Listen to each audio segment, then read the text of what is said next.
యోహాను గారు రాసిన మొదటి పత్రిక 1వ అధ్యాయము 1వ వచనం. యోహాను గారు రాసిన మొదటి పత్రిక 1వ అధ్యాయము 1వ వచనం. జీవవాక్యమును గూర్చినది ఆది నుండి ఏది ఉండెనో మేమేది వింటిమో, కనులారు ఏది చూచితిమో, ఏది నిదానించి కనుగొంటిమో, మా చేతులు దేన్ని తాకి చూచెనో అది మీకు తెలియజేయుచున్నాము. ఆ జీవము ప్రత్యక్షమాయెను, తండ్రి వద్ద నుండి మాకు ప్రత్యక్షమైన ఆ నిత్య జీవం మేము చూచి ఆ జీవమును గురించి సాక్ష్యమిచ్చుచు దానిని మీకు తెలియజేయపరచుచున్నాము. మాతో కూడా మీకును సహవాసం కలుగునట్లు మేము చూచిన దానిని వినిన దానిని మీకును తెలియజేయుచున్నాము. మన మన సహవాసం అయితే తండ్రితో కూడాను ఆయన కుమారుడైన యేసుక్రీస్తుతో కూడా ఉన్నది. మన సంతోషము పరిపూర్ణమవుటకై మేమీ సంగతులను వ్రాయుచున్నాము. హల్లెలూయా. యేసయ్య నామమునకి మహిమ కలుగును గాక. యోహాను గారు రాసినటువంటి ఈ మొదటి పత్రిక ధ్యానాంశాలు అని ధ్యానిద్దామని దేవుడు తన కనికరం చొప్పున ఇచ్చినటువంటి ఈ ఆలోచనకే ఆయనకి సర్వగంత మహిమ చెందునుగాక. యోహాను గారు యేసుక్రీస్తు వారి యొక్క శిష్యుల్లో ప్రధాన శిష్యుడిగా కూడా మనం చెప్పవచ్చు. ఎందుకంటే హృదయానుసారంగా ఆయనను రొమ్మును ఆనుకున్నటువంటి శిష్యుడిగా మనము యోహాను గారిని చూడగలము. ఈ యోహాను గారు పత్రిక రాస్తూ తెలియజేస్తున్నటువంటిది మనకి ఈ పత్రిక ద్వారా జీవమును గురించినటువంటి వాక్కును, అలాగే వెలుగును సంబంధించినటువంటిది, అలాగే పరిశుద్ధత ఎలా వస్తుంది, ఈ యొక్క ప్రేమ, ఈ విషయాల గురించి రాస్తున్నటువంటి పత్రిక. యేసుక్రీస్తు వారి యొక్క ప్రేమను గురించి తెలియజేస్తుంది. ఈ ప్రేమ ద్వారా అన్యోన్య సహవాసము ద్వారా పవిత్రులుగా పరిశుద్ధులుగా మార్పులోకి రాగలము అన్నదే ఈ యొక్క యోహాను గారు రాసినటువంటి మొదటి పత్రిక యొక్క ముఖ్య ఉద్దేశము. మనందరికీ కూడా నిత్య జీవం కలగాలని, ఆ నిత్య జీవం ఆది నుండి ఉన్నదే, ప్రత్యక్షమైంది. అది మేము కనులారా చూసాము, చూడటమే కాదు మా చేతులు కూడా వాటిని తాకినాయి, మేము కూడా వాటిని తాకి ఉన్నాము. అటువంటిది సృష్టికర్త అయినటువంటి దేవుడు గురించినటువంటి సాక్ష్యాన్ని ఇస్తున్నటువంటి ఈ యోహాను గారిని మనం ఇక్కడ చూడగలము. జీవవాక్యమును గూర్చినది ఆది నుండి ఏది ఉండెనో, పాత నిబంధన కాలము కన్నా పూర్వం నుండి ఉన్నటువంటి జీవవాక్యమును గూర్చినది. జీవవాక్యమును గురించి ఆది యందు వాక్యముండెను, వాక్యము దేవుని యొద్ద ఉండెను, వాక్యము దేవుడై ఉండెను, కృపాసత్య సంపూర్ణంగా మన మధ్యకు ప్రత్యక్షమయ్యను. ఆది యోహాను సువార్తలోనే రాస్తున్నటువంటి మన మొదటి అధ్యాయము 1వ వచనంలో మనం చూడగలము. యోహాను గారు రాసినటువంటి సువార్త, ఆది యందు వాక్యముండెను, వాక్యము దేవుని యొద్ద ఉండెను, వాక్యము దేవుడై ఉండెను, ఆయన ఆది యందు దేవుని యొద్ద ఉండెను, సమస్తమును ఆయన మూలముగా కలిగి ఉన్నది ఎదియో ఆయన లేకుండా కలుగలేదు. ఆయనలో జీవముండెను, ఆ జీవం మనుషులకు వెలుగై ఉండెను, ఆ వెలుగు చీకటిలో ప్రకాశించుచున్నది, కానీ చీకటి దాన్ని గ్రహింపకుండెను. ఇక్కడ తన చక్కని సందేశాన్ని మనం తెలియజేస్తున్నాడు. జీవవాక్యమును గూర్చి ఉన్నది ఏదైతే ఆది నుండి ఉందో ఆ వాక్కును మేము తాకాము, స్పర్శించాము. ఈ సంతోషాన్ని మీకు కూడా పంచుకున్నట్టు గల కారణం ఏంటంటే 4వ వచనంలో చెప్తున్నాడు కదా, మన సంతోషము పరిపూర్ణమవుటకే మేము ఈ సంగతులను వ్రాయుచున్నాము. అలాగే ఈరోజు మనం కూడా మన యొక్క సంతోషం పరిపూర్ణమవుటకే మనము ఈ సంగతులను ధ్యానించుచున్నాము. జీవవాక్యమును గూర్చినది ఆది నుండి ఏదైతే ఉండెనో మేమేది వింటిమో, కన్నులారా చూచి ఏది చూచితిమో, ఏది నిదానించి కనుగొంటిమో, మా చేతులు దేన్ని తాకి చూచెనో అది మీకు తెలియజేయుచున్నాము. ఆ జీవము పాత నిబంధన గ్రంథంలో ఎవ్వరు కూడా ఆ జీవాన్ని కన్నులారా చూడలేదు, వినటం వరకే. విన్నదాన్ని కన్నులారా చూశారు, చూడటమే కాదు నిదానించి కనుగొంటము. అలాగే వారి చేతులు కూడా దాన్ని తాకినాయి, ఆ జీవాన్ని తాకినాయి. ఇటువంటి సాక్ష్యం మనకి ఇవ్వటగల కారణం ఏంటంటే మన ఆత్మ నశించిపోకుండా నిత్య జీవంలో ఉండాలని దేవుడు తన కనికరం చొప్పున శిష్యులను యేసుక్రీస్తు వారి ద్వారా యేసుక్రీస్తు వారి శిష్యులను ఏర్పాటు చేసుకోవటం, ఆ శిష్యులు కనుగొన్న దాన్ని సాక్ష్యంగా మనకి తెలియపరచటం. ఆయన అంటాడు కదా, మాతో కూడా మీకును 3వ వచనంలో ఏం చెప్తున్నాడంటే మాతో కూడా మీకును సహవాసము కలుగునట్లు మేము చూచిన దాన్ని వినిన దాన్ని మీకును తెలియజేయుచున్నాము. మన సహవాసం అయితే తండ్రితో కూడాను ఆయన కుమారుడైన యేసుక్రీస్తుతో కూడాను ఉన్నది. మన సహవాసము తండ్రి అయిన దేవుడితోనూ అలాగే ఆయన కుమారుడైన యేసుక్రీస్తుతో కూడా ఉన్నది. మనం తప్పనిసరిగా గుర్తుపట్టాలి. ఈ లోకంలో ఉన్నటువంటి ముఖ్యమంత్రి గారి నుంచో ప్రధానమంత్రి గారి నుంచో లేకపోతే దేశ అధ్యక్షులో లేకపోతే ప్రపంచ అధ్యక్షులతోనో పరిచయాలు ఉన్నాయంటే దానికి ఉన్నటువంటి గొప్పతనం మనం గ్రహించగలం. కానీ ఈ లోకంలో వాటిని గుర్తుపట్టగలం. కానీ జీవమును గురించినటువంటి విషయాన్ని ఇక్కడ తెలియపరచబడుతుంది. ఆత్మను రక్షించుకునే సువార్త, క్రొత్త నిబంధన సువార్త. ఈ సువార్తలో మన సహవాసం అయితే తండ్రితో కూడాను ఆయన కుమారుడైన యేసుక్రీస్తుతో కూడా ఉన్నది. తండ్రితో ఉన్నది, ఆయన కుమారుడైన యేసుక్రీస్తు వారితో మన సహవాసం ఉన్నది. మన సంతోషము పరిపూర్ణమవుటకై మేమీ సంగతులను రాయుచున్నాము. ఇక్కడ బహువచనంగా మనకు కనబడుతుంది. అంటే శిష్యులు అందరూ కూడా ఏకస్వరంతో తెలియజేస్తుంది. వారందరూ కూడా ఆ జీవాన్ని కనులారా చూశారు, అలాగే తాకారు. అందుకనే లూకాసు వార్తలో మనకు కనబడుతుంది 24వ అధ్యాయంలో. లూకాసు వార్త 24వ అధ్యాయము 39వ వచనము, నేను ఆయనను అనుటకు నా చేతులను నా పాదములను చూడుడి, నన్ను పట్టి చూడుడి, నాకున్నట్టుగా మీరు చూచుచున్న ఎముకలను మాంసమును భూతమునకు ఉండవని చెప్పెను. యేసుక్రీస్తు వారు తెలియజేస్తున్నారు, నేనే ఆయననని అనుటకు నా చేతులను నా పాదములను చూడుడి, నన్ను పట్టి చూడుడి, నాకున్నట్టు మీరు చూచుచున్న ఎముకలను మాంసమును భూతమునకు ఉండవని చెప్పి యేసుక్రీస్తు వారు ప్రత్యక్షపరుచుకున్నటువంటి విషయాన్ని ఇక్కడ మనం చూడగలము. ఆయనలో జీవం ఉంది. ఆ జీవాన్ని వీరు తాకి చూచారు. అంటే తిరిగి లేచి వచ్చినటువంటి యేసుక్రీస్తు వారిని, ఆయనను ఉన్నటువంటి జీవాన్ని వీరేం చేశారంటే తాకి చూచాను. అది మీకు తెలియజేస్తున్నాము. ఏదైతే మేము చూసామో అది తెలియజేస్తున్నాము.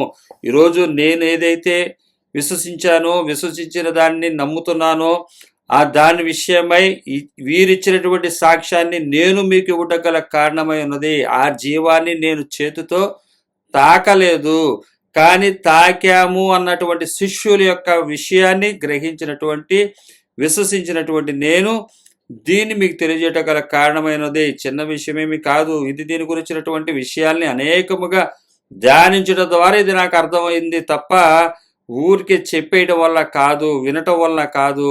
వినుట వల్లనే, అది యేసుక్రీస్తు వారిని గురించినట్టు మాట వలన విశ్వాసం కలుగుతుంది. అదే విధముగా ఏదైతే శిష్యులు తాకి చూశారో తాకి చూసినటువంటి వారి చేతులతోటి వారిస్తున్నటువంటి సాక్ష్యం ఇది. ఆ జీవమును గురించినటువంటి సాక్ష్యము ఇది మన పరిశుద్ధ గ్రంథమైనటువంటి బైబిల్లో రాయబడుతుంది. ఈ విషయాల్ని మనము పురికొల్పుకొనుట, సంతోషించటగల కారణం ఏంటంటే మన సహవాసము తండ్రితో కూడాను ఆయన కుమారుడైన యేసుక్రీస్తుతో కూడాను ఉన్నది. మన సంతోషము, మన సహవాసము తండ్రితోనూ కుమారుడైన యేసుక్రీస్తు వారితోనూ ఉన్నది. మనం సంతోషించవలసినటువంటి విషయం ఏంటంటే తండ్రి కుమారుడు అయినటువంటి వారితో వీరు నిత్య జీవాన్ని ఇచ్చేవారు. నిత్యము మనము వారితో ఉండేవారముగా ఉంటాము అనే నిత్య జీవాన్ని ఇస్తున్నటువంటి ఈ వర్తమానం మనకు తెలియజేస్తుంది. తండ్రి అయినటువంటి దేవునితోనూ ఆయన కుమారుడైన యేసుక్రీస్తుతో కూడా మనకు సహవాసం ఉన్నది. అదే సహవాసాన్ని మన కంటిన్యూ కావాలని, మాతో కూడా మీకును సహవాసం కలుగునట్లును మేము చూచిన దాన్ని విన్న దాన్ని మీకు తెలియజేస్తున్నామని చెప్పి యోహాను గారు ఎలా అయితే తెలియజేస్తున్నాడో, నేను విన్నదాన్ని, నేను చదివిన దాన్ని, నేను గ్రహించిన దాన్ని, నాకు తెలియపరిచిన దాన్ని, నేను విశ్వసించిన దాన్ని, ఇక్కడ బైబిల్లో రాయబడుతున్నటువంటి విషయాలను సాక్ష్యాలతో మీకు తెలియజేస్తూ ఏదైతే రాయబడి ఉన్నదో వాటన్నిటిని నేను విశ్వసిస్తున్నానని మీకు కూడా తెలియజేయటకు కారణమై ఉన్నది. మీరు కూడా ఈ విశ్వాసాన్ని ఈ విధముగా నేర్చుకుని వారివై ఉండాలని రాయబడుతున్నటువంటి వర్తమానము. మన సహవాసం ఎవరితో ఉంది? ఈరోజు మన సహవాసం ఎవరితో ఉంది? భూ ప్రపంచంలో ఉన్నటువంటి ప్రతి ఒక్క నాయకుల దగ్గర, ప్రతి ఒక్కరి దగ్గరికి, ఒక్కొక్కరికి పార్టీ నాయకులకు, లేకపోతే పాస్టర్స్ అనో, లేకపోతే ఉపదేశకులను, వీళ్ళతో సహవాసం ఉందని, అలాగే వీరితో అనుబంధం ఉందని, వీరితో పరిచర్య చేస్తున్నామని, వీరి సహవాసంలో వీరు ఏది చెప్తే అది వింటున్నామని మీరు అనుకుంటున్నారేమో. కానీ గుర్తుపట్టాల్సింది, మన సహవాసము తండ్రితో ఉందా, ఆయన కుమారుడైన యేసుక్రీస్తు వారితో ఉన్నదా లేదా అని చూడాలి. ఎందువల్ల అంటే, ఈ లోకంలో ప్రతి మనుషుడు కూడా, ఎవ్వరు కూడా నీతిమంతుడు కాదు, ఎవరు కూడా పరిశుద్ధుడుగా అయిపోలేదు, ఎవరు కూడా రక్షణ సంపూర్ణతలోనికి వెళ్ళలేదు, సర్వ సంపూర్ణతకి నడిపింపబడుతున్నారు, గెలవలేదు, ఇంకా పరుగు పందెం పూర్తి కాలేదు. కానీ మన సహవాసాన్ని మనం ఏ విధంగా గుర్తుపట్టాలి? తండ్రి అయిన దేవుడితో, ఆయన కుమారుడైన యేసుక్రీస్తు ఉన్నదా?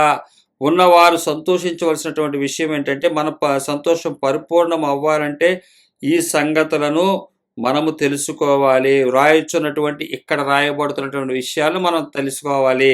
ఇక్కడ రాయబడుతున్నటువంటి విషయాలు మనకు అర్థం కాకపోతే, ఆ యొక్క దేవుని యొక్క సహవాసములో తండ్రితోనూ కుమారుడితోనూ మన సహవాసము లేకపోయినట్లయితే, వారు పరిశుద్ధుడని వేల దూతలతో అనినిత్యం పొగడబడుచున్నటువంటి దేవుడు, ఆ దేవునితో మన సహవాసం లేకపోతే పరిశుద్ధుని యొక్క దరిదాపుల్లో కూడా మనం వెళ్ళలేము. కాబట్టి మన సంతోషం పరిపూర్ణమవుటకు యేసుక్రీస్తు తండ్రి అయిన దేవునితోనూ, యేసుక్రీస్తు వారితోనూ కలిగి ఉండాలని ఇక్కడ యోహాను గారిని పెట్టలేదు. ఇక్కడ చూసినట్లయితే మన సహవాసము ఎవరితో ఉండాలి? శిష్యులైనా సరే, మనమైనా సరే, నేనైనా సరే, మీరైనా సరే, మనం అందరం కూడా ఈ సహవాసము తండ్రితోనూ, ఆయన కుమారుడైన యేసుక్రీస్తు వారితో కలిగి ఉండాలని చెప్పి యోహాను గారు రాస్తున్నాడు. అలాగే పౌలు గారు కూడా తెలియజేస్తాడు, నేను క్రీస్తును పోలి నడుచుకున్న ప్రకారం మీరు నన్ను పోలి నడవండి అంటాడు. అలాగే ఇక్కడ మనకు కనబడుతుంది, నన్ను పోలి నడవమన్న దానికన్నా మన సహవాసము అంటున్నాడు. మన సహవాసం అయితే తండ్రితోనూ కూడాను, ఆయన కుమారుడైన యేసుక్రీస్తుతో కూడాను ఉన్నది. మన సంతోషము పరిపూర్ణమవుటకే మేము ఈ సంగతులు రాయుచున్నాము. మన సంతోషము పరిపూర్ణం అవ్వాలంటే, ఈ సంతోషములో మనము ఆత్మ ఆనందము కలగాలంటే, ఈ సంతోషాన్ని మనము గ్రహించాలి. ఈ సంతోషం పరిపూర్ణం అవటకే ఈ సంగతులు ఏం చెప్తున్నాయో మనం గ్రహించాలి. బైబిల్ ఏం తెలియపరుస్తుందో మనం చూసుకోవాలి. నేను చెప్తున్నది కాదు, బైబిల్ మనకి ఏం తెలియపరుస్తుందో చూడాలి. ఇక్కడ యేసుక్రీస్తు వారి యొక్క శిష్యుడు మనకు తెలియజేస్తున్నాడు. ఆయన తెలియపరిచిన దాన్ని మనము ఇక్కడ చూసి దాని ప్రకారం మనం వెళ్ళాలి. ఎందువల్ల అంటే తండ్రి యొక్క జీవాన్ని యేసుక్రీస్తు వారు పొందుకున్నాడు. అంటే జీవాన్ని ఆయన ఈ లోకంలో ఇవ్వబడినటువంటి విషయాల్లో విధేయత చూపించి ఆయన ఏమయ్యాడంటే, తండ్రి దగ్గర తండ్రి మహిమపరిచాడు. తండ్రి మహిమ ద్వారా ఆయన మహిమపరచబడ్డాడు. యోహాను సువార్త 5వ అధ్యాయం 26వ వచనం అదే చెప్తుంది. తండ్రి ఎలాగో తనంతట తానే జీవం గలవాడు ఉన్నాడో, అలాగే కుమారుడును తనంతట తానే జీవం గలవాడే ఉండుటకు కుమారునికి అధికారము అనుగ్రహించెను. తనంతట తానే జీవం గలవాడే ఉండుటకు తన కుమారునికి అధికారం అనుగ్రహించెను. తండ్రి ఎలాగో తనంతట తానే జీవం గలవాడై ఉన్నాడో, కుమారుడు కూడా అలాగే జీవం గలవాడే ఉండుటకు కుమారునికి కూడా అధికారం అనుగ్రహించెను. అధికారాన్ని ఆయన ఇచ్చాడు.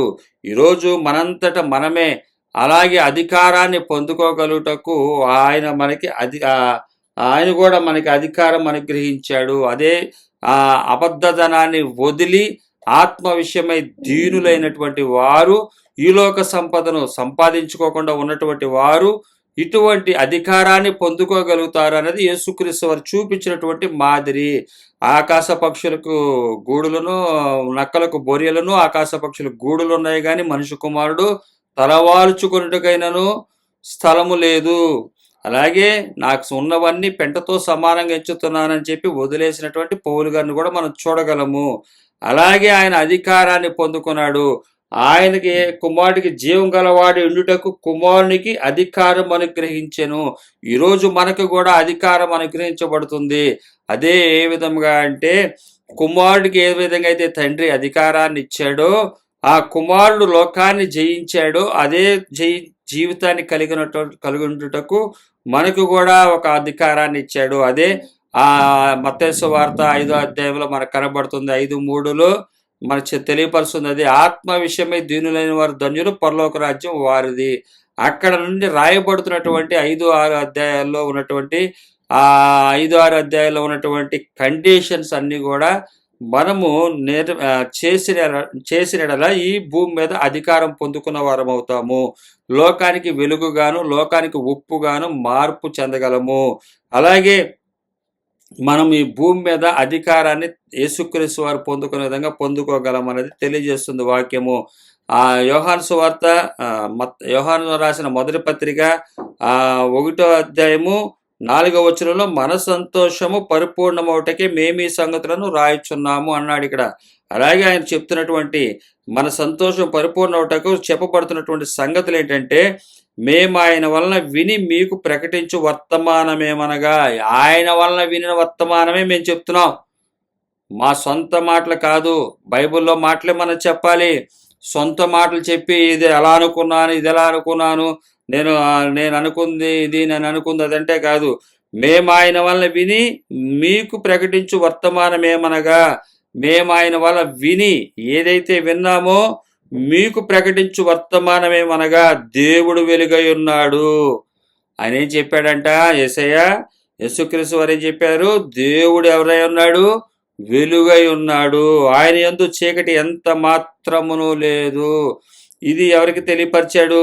శిష్యులకు తెలియపరిచాడు. ఆయనలో వెలుగు ఉంది, ఆ వెలుగై ఉన్నాడు. దేవుడు వెలుగై ఉన్నాడు. ఆయనందు చీకటి ఎంత మాత్రమును లేదు. చీకటి అంటే ఏంటో మనం గుర్తుపట్టాలి. చీకటి ఉన్నవాడు వెలుగు ఉన్న దగ్గరికి వెళ్ళలేడు. వెలుగులోకి వెలుగు ఉన్న దేవుడి దగ్గరికి వెళ్ళలేడు. ఆయన యందు చీకటి ఎంత మాత్రమును లేదు, గ్రహించదు అది.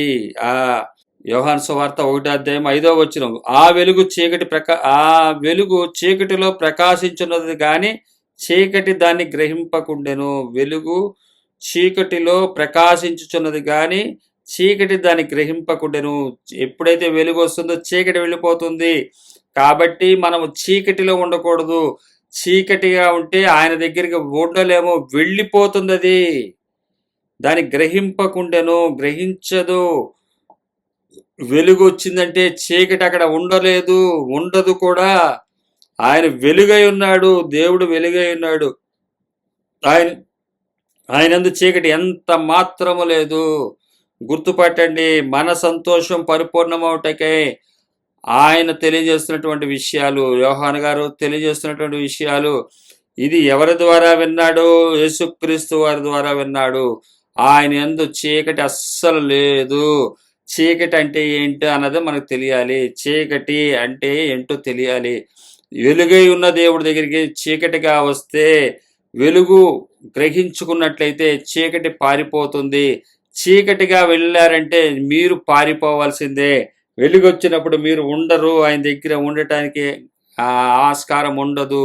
ఎప్పుడైతే వెలుతురు వచ్చిందో చీకటి ఆ ప్రాంతంలో ఉండదు. కాబట్టి దేవుడు వెలుగై ఉన్నాడు. మన సంతోషము పరిపూర్ణం అవ్వాలంటే గుర్తుపట్టండి, మొదటిగా దేవుడు ఏమై ఉన్నాడంటే వెలుగై ఉన్నాడు. ఆయన యందు చీకటి ఎంత మాత్రమును లేదు. యోహాను సువార్త 8వ అధ్యాయం 12వ వచనం. యోహాను సువార్త 8వ అధ్యాయం 12వ వచనం. మరలా యేసు, నేను లోకమునకు వెలుగును, నన్ను వెంబడించేవాడు చీకటిలో నడవక జీవపు వెలుగు కలిగి ఉండునని వారితో చెప్పెను. నన్ను వెంబడించువాడు చీకటిలో నడవక జీవపు వెలుగు కలిగి ఉండునని వానితో చెప్పెను. వాడికి చీకటిలో నడవడు, జీవపు వెలుగులో ఉంటాడు. కాబట్టి ఆయన దేవుడు మొదటగా ఏమై ఉన్నాడు? వెలుగై ఉన్నాడు. మనము చీకటి. ఆయన నన్ను వెంబడించిన ఎడల చీకటిలో నడవక జీవపు వెలుగు కలిగి ఉండునని వారితో చెప్పాను. నేను లోకమునకు వెలుగును.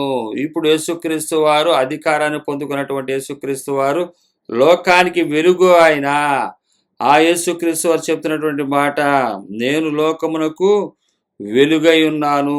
దేవుడు వెలుగు, ఆయనందు చీకటి ఎంత మాత్రమును లేదు. అటువంటిది ఆయన దగ్గర ఎవరున్నారు?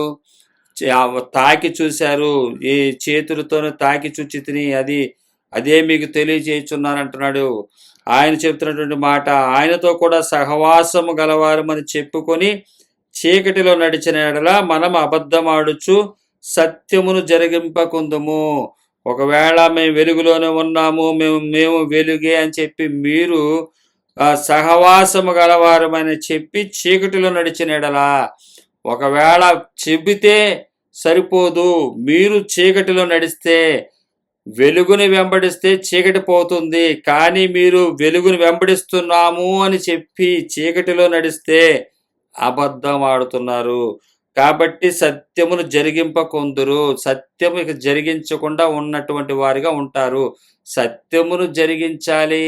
సత్యమును జరిగించాలంటే సత్యమును జరిగిస్తున్న వాడు చీకటిని తరుముతాడు, చీకటి పారిపోతుంది. సత్యమును జరిగించకుండా ఉండటం అంటే చీకటిలో నడుస్తూ ఆ వెలుగులో ఉన్నానని చెప్పటం వల్ల అబద్ధము ఆడుతున్నాడు. అలాగే అబద్ధం ఆడేవాడు ఎట్లాగున్నాడు? సత్యమును జరిగించట్లేదు. అంటే అబద్ధాలు ఆడేవాడు పైకి చెబుతున్నాడే గాని సత్యమునకు జరిగింపకున్నాడు. సత్యమును జరిగింపకుందుము, సత్యమును జరిగింపకుందుము. ఒకవేళ మనము వెలుగులో నడుస్తున్నామని చెప్పి చీకటిలో నడిచినట్లే అయితే అబద్ధం ఆడుచు సత్యమును జరిగింపకుందుము అంటే మనం సత్యము జరిగిస్తూ ఉన్నప్పుడు చీకటి వెళ్ళిపోతుంది. కానీ సత్యమును జరిగించకుండా వెలుగులో నడుస్తున్నానని చెబితే అది సత్యమును జరిగించకుండా ఉన్నట్లు అవుతుంది. అయితే అది ఎట్లాగా? వెలుగులో నడిచేవాడు ఎలాగుండాలో, వెలుగులో నడటం వల్ల ఏం జరుగుతుందో ఇక్కడ మనకి 7వ వచనం రాయబడుతుంది. యోహాను గారు రాసినటువంటి మొదటి పత్రిక 1వ అధ్యాయం 7వ వచనం. అయితే ఆయన వెలుగులోనున్న ప్రకారం మనమును వెలుగులో నడిచిన ఎడల మనము అన్యోన్య సహవాసము గలవారమై ఉందుము. అయితే ఆయన వెలుగులోనున్న ప్రకారము మనమును వెలుగులో నడిచిన ఎడల, ఆయన వెలుగులో ఉండి మనము ఆ ప్రకారము వెలుగులో నడిచిన ఎడల మనము అంటే ఆయన వెలుగులో ఉండి వెలుగులో నడిస్తే ఏం జరుగుతుంది? పైకి మనం ఏమి గుర్తుపట్టగలము? వాటిని ఎలా గుర్తుపట్టచ్చు? మనం అన్యోన్య సహవాసం గలవారమై ఉంటాము. వెలుగును జరిగిస్తున్న వాడు ఎలాగుంటాడంటే అన్యోన్య సహవాసము గలవారమై ఉంటాము ఇందుము. అప్పుడు ఆయన కుమారుడైన యేసు రక్తం ప్రతి పాపముల నుండి మనలను పవిత్రులనుగా చేయును. ఈరోజు ఏం చెప్తారంటే, మనం చూసినట్లయితే యేసు రక్తం ప్రతి పాపముల నుండి మనలను పవిత్రులనుగా చేయును అన్న మాటే తీసుకుంటారు. కానీ పైన చెప్పబడుతున్నటువంటి వెలుగై ఉన్నటువంటి దేవుడు అన్యోన్య సహవాసం గలవారమై ఉన్నట్లయితే, అన్యోన్య సహవాసము తండ్రి, కుమార, పరిశుద్ధాత్మ దేవుడు ఏ విధమైనటువంటి అన్యోన్యమైనటువంటి సహవాసాన్ని కలిగి ఉన్నారో అదే అన్యోన్య సహవాసము గలవారమై మనం ఉన్నట్లయితే అప్పుడు ఆయన కుమారుడైన యేసు రక్తము ప్రతి పాపముల నుండి మనలను పవిత్రులుగా చేయును. ఎప్పుడైతే ఆయన ఆ వెలుగులోనున్న ప్రకారం మనము వెలుగులో నడిచినడలా, దేవుడు వెలుగై ఉన్నాడు, ఆయన వెలుగులో మనం నడిచినడలా అన్యోన్య సహవాసము గలవారమై ఉందుము. అన్యోన్య సహవాసము అంటే కలిసిగట్టుగా ఉంటారు, సమానంగా ఉంటారు.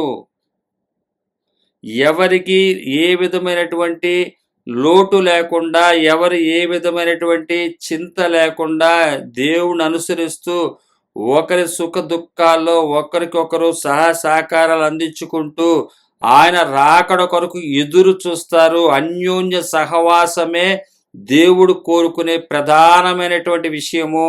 ఈరోజు నాది నాదే, నీది నీదే, నాకు ఇచ్చాడు ఆశీర్వాదం, నేను నీతిమంతుని కాబట్టి నాకు ఇచ్చాడు, నీ దుర్మార్గుడు కాబట్టి నీకు ఇవ్వలేదు అని చెప్పే లోకంలో మనం ఉన్నాం.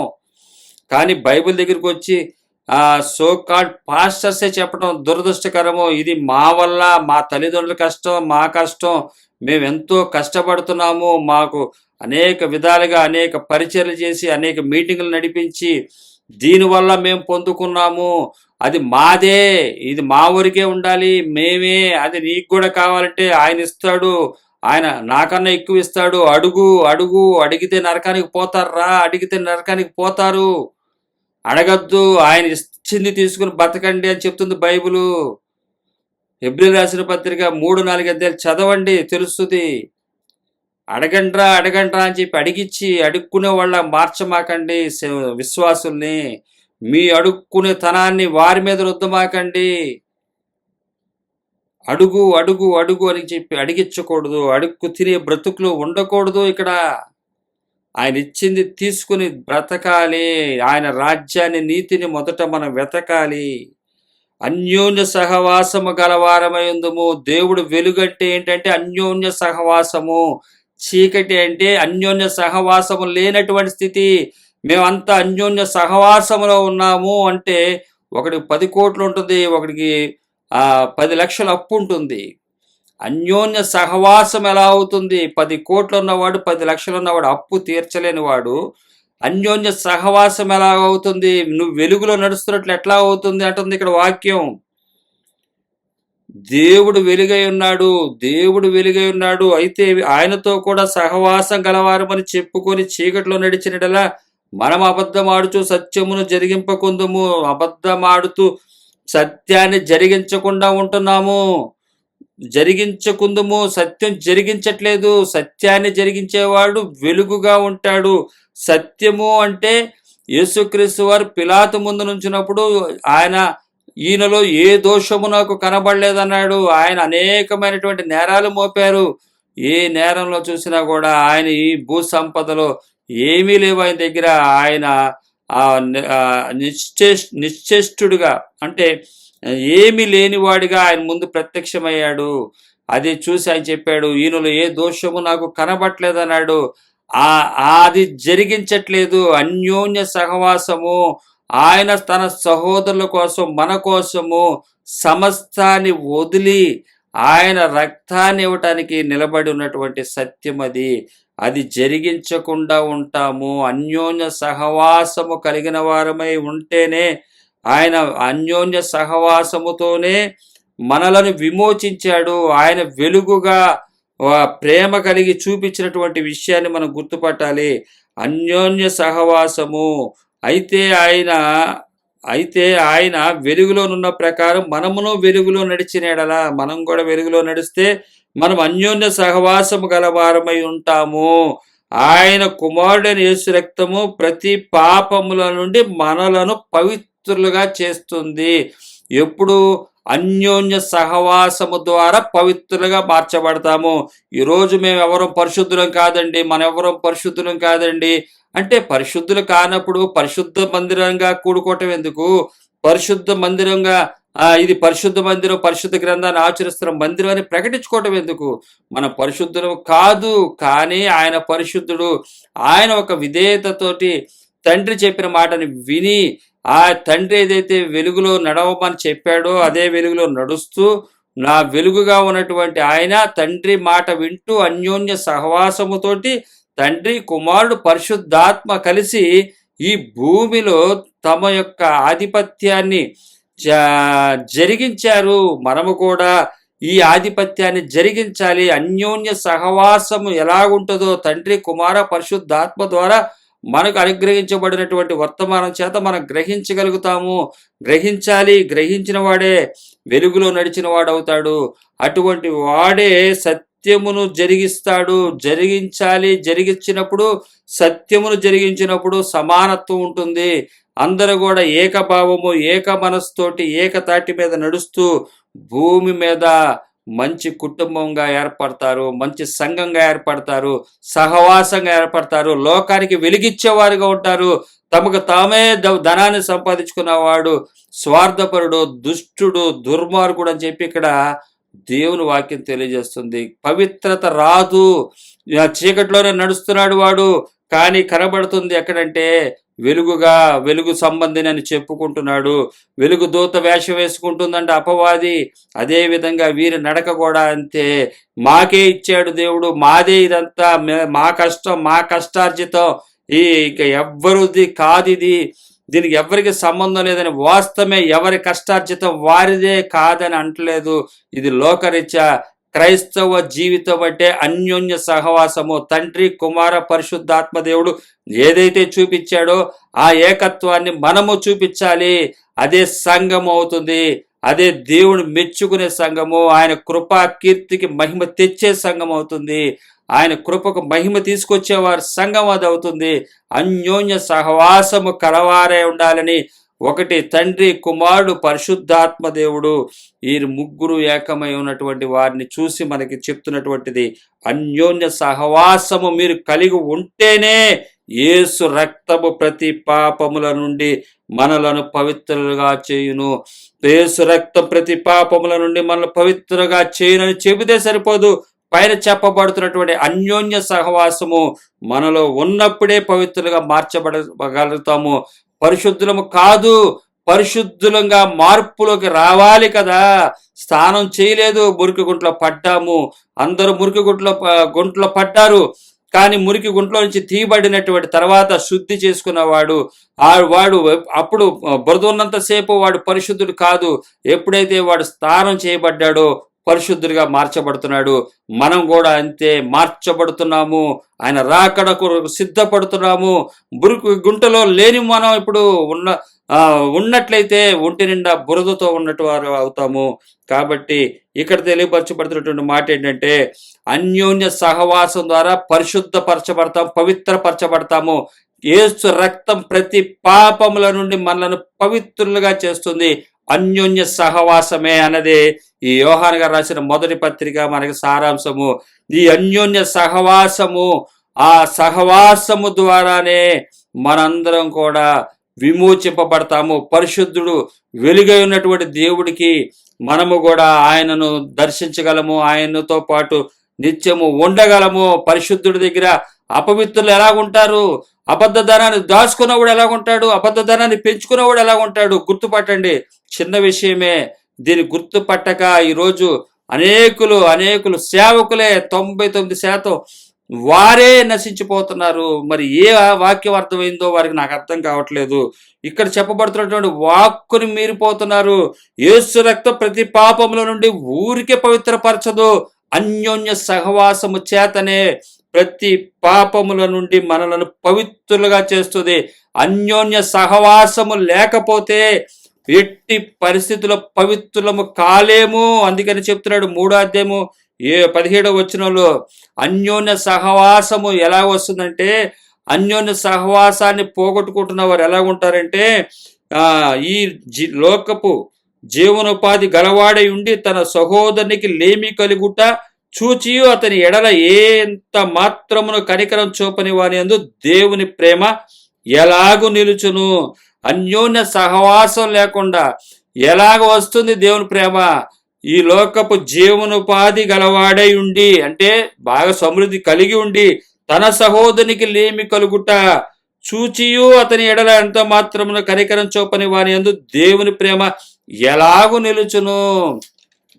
ఈరోజు వచ్చే క్వశ్చన్ ఏంటంటే, నీ ఇష్టం వచ్చినట్టు ఖర్చు పెట్టేసుకో, సంపాదించుకున్నవాడు ఇవ్వాలా? వాడు కష్టపడి సంపాదించుకుని దాచుకుంటే అది నీకు ఇవ్వాలా అంటున్నటువంటి వారే ఉన్నారు క్రైస్తవుల్లో. వాళ్ళెంతో కష్టపడి సంపాదించుకుంటే మీరు ఏ కష్టం లేకుండా, ఏ శ్రమ లేకుండా, ఏమి లేకుండా బతుకుతూ మీకు వాళ్ళు ఇవ్వాలా? ఇది ఎక్కడ న్యాయము అని అడుగుతున్నారు. కానీ ఇక్కడ తండ్రి, కుమార, పరిశుద్ధాత్మ దేవుడు ఏ న్యాయం ప్రకారం మనలను విమోచించాడు, ఏ న్యాయ ప్రకారం మనలను ఒక ఆర్డర్లో తీసుకొచ్చాడు, ఆయన ప్రేమ చూపించాడు. తండ్రి, కుమార, పరిశుద్ధాత్మ దేవుడు ఏకీభవించారు. తండ్రి మనలను ప్రేమించి కుమారుని పంపించాడు. ఆ కుమారుని ద్వారా మనకు రక్షణ అనుగ్రహించబడింది. తండ్రి మాట విని వచ్చి ఏ యోగ్యత లేనటువంటి మనకు, అయోగ్యమైపోయినటువంటి మన కొరకు ఆయన రక్తాన్ని చిందించాడు. అయితే ఆయన చెప్తున్నాడు, ఇది మీకు రక్తాన్ని చిందించి ప్రతి పాపంలో నుండి పవిత్రులుగా చేస్తాను అన్నాడు. అయితే మీరు చేయాల్సింది ఏంటంటే అన్యోన్య సహవాసం మీరు కలిగి ఉండాలి. మీరు ఎప్పుడైతే అన్యోన్య సహవాసం కలిగి ఉంటారో పవిత్రులుగా మార్చబడతారు. యేసు రక్తం ప్రతి పాపముల నుండి పవిత్రులుగా చేస్తుంది. కాబట్టి ఈ లోకంలో ఉన్నటువంటి వారందరూ కూడా ఆ క్రీస్తుని అంగీకరించి సంఘంగా ఏర్పడిన వారందరూ కూడా ఐక్యతతో ఉండాలి. ఈరోజు సంఘాల్లో సంఘ కాపర్లే తెలియపరుస్తుంటారు, మీరు ఎవరికి డబ్బులు ఇమ్మాకండి, ఎవరికి ఏమి ఇమ్మాకండి, ఏమనుంటే చర్చికే ఇచ్చేయండి, ఏమనుంటే మాకే ఇవ్వండి, మేమే పరిశుద్ధులము, మేమే పవిత్రులము, మేమే న్యాయకర్తలము, మేమే గొప్పవాళ్ళం అని చెప్పుకుంటున్నారు. తప్పది. సంఘానికి తెలియపరచాల్సింది అన్యోన్య సహవాసాన్ని కలిగి ఉండండి. మీకు ఉన్నప్పుడు ఇవ్వండి, వారు ఇస్తారని మీరు ఆశ పెట్టుకోకండి. ఉన్నప్పుడు మీకు లేనప్పుడు వారు కాకుండా వేరే ద్వారానే మీకు సహాయం అందుతుందన్నదే బైబిల్ చెప్తుంది. అదే చెప్పాల్సిన వారే ఉన్నారు, కానీ అది చెప్పరు. ఎంతసేపు మాకిస్తే చాలు, దేవుడికి ఇచ్చినట్లే, ఇక త్రూ గాడ్కి వెళ్ళిపోయినట్టు, పరలోకానికి వెళ్ళిపోయినట్టుగా, ట్రాన్స్ఫర్ అయిపోయినట్టుగా మాట్లాడతారు. తప్పది. ఎప్పుడైనా సరే సేవకుడు అన్యోన్య సహవాసాన్ని సంఘంలో తీసుకురావాలి. సేవకుడు తన జోబులోంచి తీసి ఖర్చు పెట్టాలి. తీసుకుంటమే కాదు, ఇవ్వటం కూడా నేర్చుకోవాలి. ఇచ్చి చూపించేవాడే సంఘ కాపరవుతాడు. యేసుక్రీస్తు వారు మనం ఏం త్యాగం ఏమి ఇచ్చామని చెప్పి మనకు ఆయన ఇంత గొప్ప రక్షణ భాగ్యాన్ని తన కుమారుని పంపించాడు, మనల్ని ప్రేమించాడు. అన్యోన్య సహవాసం అంటే ఏంటో యేసుక్రీస్తు వారు ద్వారా చూపించాడు. తండ్రి అనేటువంటి దేవుడు తండ్రి యొక్క ప్రేమ ఏంటో కుమారుడైన యేసుక్రీస్తు వారు చూపించారు. ఒక్క మాట కూడా అనలేదు, ఓర్చుకున్నాడు. ఓర్చుకుని ఆ సమస్తాన్ని ఆయన త్యాగం చేసి చివరి రక్తం పొట్టు వరకు కూడా ఆయన ఏ కోశాన కూడా ఆటంకం చెప్పలేదు. అన్యోన్య సహవాసముతోటి మనలను విమోచించాడు. ఇటువంటి విమోచనలోకి మనం వెళ్ళాలంటే, మన ప్రతి పాపంలోంచి విమోచింపబడాలంటే అన్యోన్య సహవాసం లేనిదే ఎట్టి పరిస్థితిలో విమోచింపబడే పరిస్థితి లేదు అని ఇక్కడ వాక్యం క్లియర్గా చెప్తుంది. అన్యోన్య సహవాసం కలుగుట చేతనే అప్పుడు కుమారుని యేసు రక్తం ప్రతి పాపముల నుండి మనలను పవిత్రులుగా చేస్తుంది. లేకపోతే పవిత్రులము కాలేము, మేము పరిశుద్ధులం కాదులేండి, మేము ఇంతేనండి అంటే వారు సంపాదించడానికి అలవాటు పడిపోయారు, సంపాదనలోనే మునిగిపోయారు, కాబట్టి మేము ఇలాగే ఉంటాంలేండి అని. కానీ డైరెక్ట్గా చెప్పరు, యేసుక్రీస్తు వారిని మేము త్రోసివేస్తున్నామని. వారి క్రియలను బట్టి మనం గుర్తుపట్టచ్చు. వారు దేవుని మాటను అంగీకరించట్లేదు, ఆయన ఆజ్ఞను అనుసరించట్లేదు. వెలుగుగా ఉన్నటువంటి దేవుడి దగ్గరికి చీకటిని తీసుకుని వెళ్తున్నారు. వీరు ఏం చెప్తున్నారంటే మేము వెలుగు సంబంధం అంటున్నారు. వీరు సత్యాన్ని జరిగించట్లేదు, అబద్ధం ఆడుతున్నారు. అబద్ధం ఆడుతూ మేము పరిశుద్ధులం కాదులని చెప్పుకుంటున్నారు పైకి, కానీ వారు చెప్పగానే చెబుతున్నారు వారు క్రీస్తుకి వారు సంబంధించిన వారం కాదు, ఈ లోక ధనానికి మేము బానిసలము, దాసులము అని వారు తెలియజేస్తున్నారు. అయితే వారి పాపములు క్రీస్తు రక్తము చేత ఏం కాబట్లేదు, పాపముల నుండి పవిత్రులుగా చేస్తుందా ఆ రక్తాన్ని వారు అంగీకరించట్లేదు, కానీ నోటితో వచ్చేస్తున్నారు. యేసు రక్తం ప్రతి పాపముల నుండి పవిత్రులుగా చేయునని చెబితే సరిపోదు, జరిగించిన వాడే వెలుగు సంబంధి అవుతాడు, లేకపోతే చీకట్లో నడుస్తూ అబద్ధం ఆడుతున్న వాడు అవుతాడు. అందుకని ఇక్కడ ఖచ్చితంగా రాస్తున్నాడు యోహాను గారు, దేవుడు వెలుగై ఉన్నాడు, ఆయన అన్యోన్య సహవాసం కలిగిన వారమైతేనే యేసు రక్తం ప్రతి పాపముల నుండి మనలను పవిత్రులుగా చేస్తుంది. లేకపోతే పవిత్రులము కాలేము. పవిత్రులు కావాలనే పరిశుద్ధుడైనటువంటి దేవుడు పవిత్రతను ఎలాగ చూపించాడంటే అన్యోన్య సహవాసం ద్వారా చూపించాడు. ఈ అన్యోన్య సహవాసం ద్వారా అపవాది దరిదాపులోకి రాడు. ఆ మధ్యలోకి వచ్చాడంటే వాడు తట్టుకోలేడు. సహోదరుల యొక్క ఐక్యతను చూసి ఆ అపవాది అక్కడ ఉండలేడు. అపవాదిని గద్దించి పో అదే అని ఇదని గద్దించేసి వెళ్ళిపోవాడు. నీ ప్రేమ చూపించు, అన్యోన్య సహవాసం చూపించు, సంఘములో ఉన్నారందరూ కూడా ఐక్యంగా ఉండండి, ప్రతి ఒక్కరి అవసరాలు అక్కర తీర్చి, ఉన్నవాడు లేనివాడికి లేనివాడు, ఇంకా లేనివాడు మరలా ఉన్నవాడికి అంటే అవసరం ఉన్నవాడికి ఇవ్వటానికి ప్రయత్నిస్తూ అన్యోన్య సహవాసంతో పెద్ద కుటుంబంగా ఏర్పడాలి ఒక సంఘము. అటువంటి సంఘంలోనికి ఎట్టి పరిస్థితుల్లో అపవాది సైన్యం ఒక చుట్టుపక్కల ఎక్కడికి రాడు, తట్టుకోలేడు, మంచివాడి మధ్యలో వాడు ఉండలేడు. ఇది దేవుని వాక్యం తెలియజేస్తుంది. అన్యోన్య సహవాసము తండ్రి కుమార పరిశుద్ధాత్మ దేవుడు ఏదైతే అన్యోన్య సహవాసం కలిగి ఉన్నారో ఆ సహవాసం కలిగి ఉన్నప్పుడు అపవాది క్రియలు ఆ చుట్టుపక్కల కూడా రావడానికి భయపడతాయి, తట్టుకోలేవు, మంచివాళ్ళ మధ్యలో ఉండలేవు. మనం చూసినట్టయితే లోకంలో చూడండి, దుర్మార్గుడు మంచివాళ్ళ మధ్యలో ఉండలేడు, మంచోడు దుర్మార్గుల మధ్యలో ఉండలేడు. అలాగే మనందరం కూడా అన్యోన్య సహవాసం వల్ల వాడిని జయించగలుగుతాము. తండ్రి, కుమార, పరిశుద్ధాత్మ దేవుడు ఏదైతే అన్యోన్య సహవాసాన్ని చూపించాడో ఆ సహవాసాన్ని చూపించిన వాడే క్రైస్తవుడు అవుతాడు, సేవకుడు అవుతాడు. ఆయన సేవకుడు అవుతాడు. మిగతా వాళ్ళందరూ సేవకులు కాదు, వాళ్ళు అపవాదికి, చీకటికి సేవకులు. వాళ్ళు అబద్ధం ఆడుతున్నారు, సత్యాన్ని జరిగించట్లేదు. సత్యం జరిగించాలంటే అబద్ధదనం ఉండకూడదు, ముందు వారి దగ్గరే ఉండకూడదు, సేవకుల దగ్గరే ఉండి ఇంక జరిగించేది ఏంటి? వాళ్ళు సత్యం ఎక్కడ జరిగిస్తున్నారు? అబద్ధదనం వారి దగ్గరే పెట్టుకుని సత్యం జరిగిస్తున్నారు. వారు కాదు, వాడు అబద్ధదనాన్ని విస్తారంగా పెట్టుకున్నవాడు అబద్ధానికి జనకుడైనటువంటి అపవాది సంబంధించిన వాడు, అబద్ధాన్ని విడిచిపెట్టిన వాడు సత్యాన్ని జరిగిస్తున్న వాడు అవుతాడు. చీకటిలో వెలుగులో ఉన్నానని చెప్పి అబద్ధాన్ని జరిగిస్తూ, చీకటిలో వెలుగులో ఉన్నానని చెప్పి చీకటి కార్యాలు చేస్తూ, అబద్ధదానాన్ని దాచుకుంటూ, అబద్ధం ఆడుతూ మరలా సత్యాన్ని జరిగించిన వాడు అవుతున్నాడు. వాడు జరిగించేవారు కాదు, వారు సత్యాన్ని జరిగించేవారు కాదు, అబద్ధాన్ని జరిగిస్తున్నటువంటి వారు అని దేవుని వాక్యం తెలియజేస్తుంది. అన్యోన్య సహవాసము చేతనే మన యొక్క ప్రతి పాపముల నుండి పవిత్రులుగా చేయబడతాం. పవిత్రంగా మనము చేయబడకుండా బాప్తిసం తీసుకుంటే పవిత్రులు అయిపోము. బాప్తిసం తీసుకున్న ఉద్దేశ ప్రకారం నడిచినట్లయితేనే పవిత్రులుగా మార్చబడగలము. అలా మార్చబడగలిగితేనే పవిత్రులుగా చేయబడతాము. ఆయన అంగీకరిస్తాడు. వెలుగు ఆయన, చీకటి కాదు. వెలుగు ఆయన, ఆ వెలుగు దగ్గరికి చీకటి రాలేదు, ఆ చీకటి గ్రహించదు, అది పారిపోతుంది. కాబట్టి అన్యోన్య సహవాసము తీసుకొస్తుంది, పవిత్రత తీసుకొస్తుంది, ప్రతి పాపముల నుండి మనల్ని పవిత్రులుగా చేస్తుంది. ఇది దేవుని యొక్క సందేశం మనకు తెలియజేస్తుంది. యోహాను గారు రాస్తున్నటువంటి విషయం మనం చూసినట్లయితే, ప్రతి పాపముల నుండి మనం పవిత్రులుగా మార్చబడాలంటే అన్యోన్య సహవాసం మనకు తప్పనిసరిగా కావాలి. అలాగే 1వ అధ్యాయం 8వ వచనము, యోహాను గారు రాసిన మొదటి పత్రిక, మనము పాపము చేయలేని వారమని, మనము పాపము లేని వారమని చెప్పుకొని ఎడల మనలను మనమే మోసపుచ్చుకుందము, మరియు మనలో సత్యము ఉండదు. మనలో పాపం లేదు అని మనలో పాపము లేని వారమని చెప్పుకొని ఎడల, నేనే పాపం లేదు, నాలో ఏ పాపం లేదు, నా సహోదరుని చూస్తున్నాను, వాళ్ళు సహాయం చేస్తున్నాను, వీళ్ళ సహాయం చేస్తున్నాను, వాడికి 1,00,000 రూపాయలు ఉంటే ఇదిగో 1,000 రూపాయలు ఇచ్చాను, అంతకన్నా ఎక్కువ ఇస్తారా ఏంటి, ఇంకెవరెవరి దగ్గర కావాలో తీసుకో, నేనేం చేస్తున్నానంటే పాపం లేని వాడిని, నేను 1,000 రూపాయలనే ఇచ్చాను కదా, మిగతా వాడు ఆడైతే చూడు, ఆడైతే 1,000 కూడా ఇవ్వలేదు, నేను కనీసం 1,000 ఇచ్చానని చెప్పి కూడా ఉంటారు.